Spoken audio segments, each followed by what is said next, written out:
मैं तो बहुत आपकी बात सुन के हैरतज़दा हूँ कि 19% पोल हो गया। मुझे तो उम्मीद भी नहीं थी। और ये तो मेरे ख्याल से ज़िला प्रशासन को सोचना पड़ेगा कि ये 19% भी घरों से निकल कैसे आए। आज़म साहब बहुत पहले से इस बात की मांग कर रहे हैं कि मुसलमानों का वोटिंग राइट ख़त्म कर दिया जाए, क्योंकि उनका वोटिंग राइट ख़त्म हो जाएगा तो शायद है नफ़रत जो उनके खिलाफ फैलाई जाती है। मैं इतना कहूँगा कि जिस तरीके से रामपुर में चुनाव हो रहा है, मेरे ख्याल से चाइना और नॉर्थ कोरिया में इससे ज़्यादा लोकतंत्र। कम से कम वहाँ एक आदमी पर्चा भरता है, एक ही आदमी को वोट पड़ जाता है और वो जीत जाता है। रामपुर सीट पर आज उपचुनाव हो रहा है और उस पर ज्यादा बातचीत करने के लिए मेरे साथ हैं आजम खान के बेटे अब्दुल्ला आजम खान साहब। साहब, मैं सुबह से लगातार इस आपके क्षेत्र में घूम रहा हूँ। वोटिंग परसेंटेज बहुत कम है, आप इसको कैसे देखते हैं? मात्र अभी तक 19% वोट हुआ है 1 बजे तक, जबकि खतौली में जहां चुनाव हो रहा है वहां 33% वोट हो चुका है। मैं तो बहुत आपकी बात सुन के हैरतज़दा हूँ कि 19% पोल हो गया। मुझे तो उम्मीद भी नहीं थी। और ये तो मेरे ख्याल से ज़िला प्रशासन को सोचना पड़ेगा कि ये 19% भी घरों से निकल कैसे आए। ये नाकामी है प्रशासन की कि 19% लोग घरों से कैसे निकल आए। कैसे नहीं पुलिस के डंडे की नज़र पड़ी इन पर। आप ये कह रहे हैं कि पुलिस रोक रही है ये लोगों को? नाकामी है प्रशासन की। नाकामी है कि ये 19% लोग बाहर निकल आए घरों से। इन्हें तो घर में ही फीट के बंद कर देना था जैसे बाकी जगहों पर हो रहा है।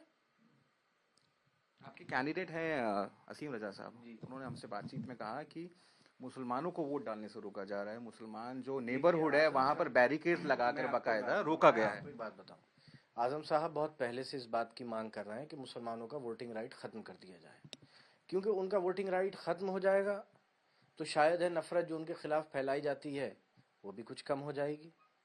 और कम से कम वोटिंग राइट नहीं होगा तो घरों से नहीं निकलेंगे चुनाव के दिन। ऐसे जिस तरीके से औरतों को, महिलाओं को पीटा जा रहा है, बुजुर्ग महिलाओं को पीटा जा रहा है, वीडियोस हैं उसकी। और ऐसा नहीं है कि इलेक्शन कमीशन की संज्ञान में नहीं है। इलेक्शन कमीशन को कंप्लेंट्स के साथ वो वीडियोस टैग की गई हैं। कम से कम वो बूढ़ी बुजुर्ग महिलाएं पिटने से, अपनी हड्डियां तोड़वाने से और खून बहाने से बच जाएंगी। इलेक्शन कमीशन को अप्रोच करेंगे आप, क्योंकि काफी सारी कंप्लेंट्स आई हैं? नहीं तो उससे होगा क्या? कार्रवाई होगी आपकी कंप्लेंट पे? किस कंप्लेंट पर कार्रवाई हो गई पिछले 6-7 सालों में? तो आप नाउम्मीद हैं, आप ये कह रहे हैं? मैं आपसे एक बात कह रहा हूं कि मैं किस उम्मीद पर चुनाव आयोग को हम जाएं। एक अधिकारी, एक हवालदार, एक थानेदार, एक SO, SI, CO, SP, DM, commissioner कोई बदला हो तो बता दीजिए। 2012 से 17 में समाजवादी पार्टी की सरकार थी। जब 17 में मैंने पहला चुनाव लड़ा तो अगर कोई आम आदमी भी कंप्लेन कर देता था कि फला अधिकारी सत्ता पक्ष के दबाव में काम कर रहा है तो 10 मिनट नहीं लगते थे, चुनाव आयोग उसे हटा देता था।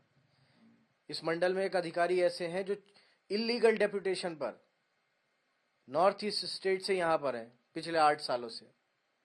इलीगल डेपुटेशन पर, कानून के खिलाफ 6 चुनाव करा चुके हैं यहां पर। तो मैं ये समझूं कि आप ये आरोप लगा रहे हैं कि बीजेपी के राज में इस तरीके से। आप मेरी बात पूरी होने दीजिए। 6 चुनाव करा चुके हैं। नेशनल, स्टेट और डिस्ट्रिक्ट लेवल पर हर जगह शिकायत हो गई। आज से नहीं हो रही, 4 सालों से हो रही है। कितना हट गए वो? तो आप ऐसी बात से उम्मीद रखिए जहां कोई सुनने वाला हो, और आप अपनी उम्मीद पहले ख़त्म कर देंगे तो आपको तकलीफ़ कम होगी।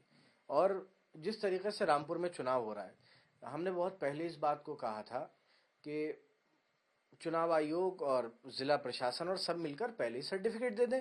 अगर पहले ही सर्टिफिकेट दे दिया होता, जो हमारे फौजी भाई इतनी दूर दूर से धक्के खाकर, तकलीफ़ें उठाकर यहाँ तक आए हैं और निष्पक्ष चुनाव करा रहे हैं और कराना चाहते हैं, लेकिन तब कराएंगे ना जब मतदाता को केंद्र के अंदर जाने दिया जाएगा। आप पूरी मशीनरी का इधर से उधर होती है, उसमें पैसे की बर्बादी होती है, रिसोर्सेज की बर्बादी होती है, क्यों कर रहे हैं? बीजेपी का कहना है कि आपकी राजनीतिक जमीन खिसक रही है, इसलिए आप ये आरोप लगा रहे हैं। अभी 6 महीने पहले चुनाव हुए थे, जनरल इलेक्शन। यही सीट पर आजम साहब थे भी नहीं, तभी भी यही उम्मीदवार साहब थे, 55,000 से आ रहे थे। मेरे खिलाफ बीजेपी ने अपना दल से कैंडिडेट उतारा था, 65,000 से हारे थे। राजनीतिक देखिए, अगर मैं इतना कहूँगा कि जिस तरीके से रामपुर में चुनाव हो रहा है, मेरे ख्याल से चाइना और नॉर्थ कोरिया में इससे ज़्यादा लोकतंत्र है। कम से कम वहां एक आदमी पर्चा भरता है, एक ही आदमी को वोट पड़ जाता है और वो जीत जाता है। वही पैटर्न यहाँ हो जाता है। एक आखिरी सवाल मैं आपसे जानना चाहूंगा, आप विधायक भी हैं, जब कई लोगों का ये कहना है कि आप यहाँ पर बहुत प्रचार किया समाजवादी पार्टी ने, बहुत मेहनत करी। कई लोगों का ये कहना है कि अगर आजम खान साहब के परिवार से अगर कोई खड़ा होता तो शायद कुछ और नतीजा रहता।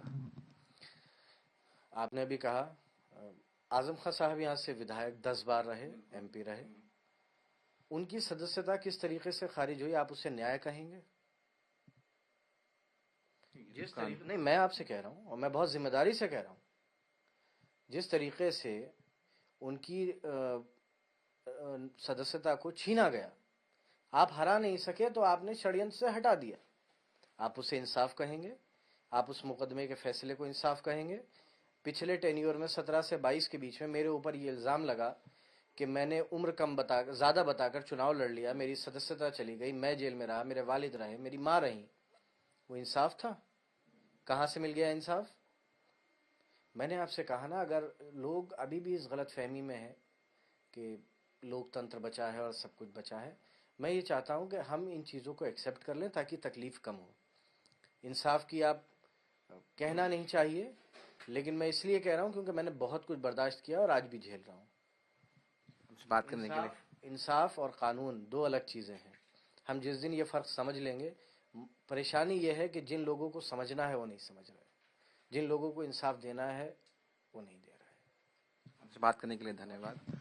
ये तो अब्दुल्ला साहब साफ तौर पर कहते हुए कि रामपुर में जिस तरीके से चुनाव हो रहा है, ऐसा लगता है कि उससे ज़्यादा जो लोकतंत्र है वो तो नॉर्थ कोरिया या चाइना में है। रामपुर से मैं राहुल गौतम, विजय मिदुल के साथ।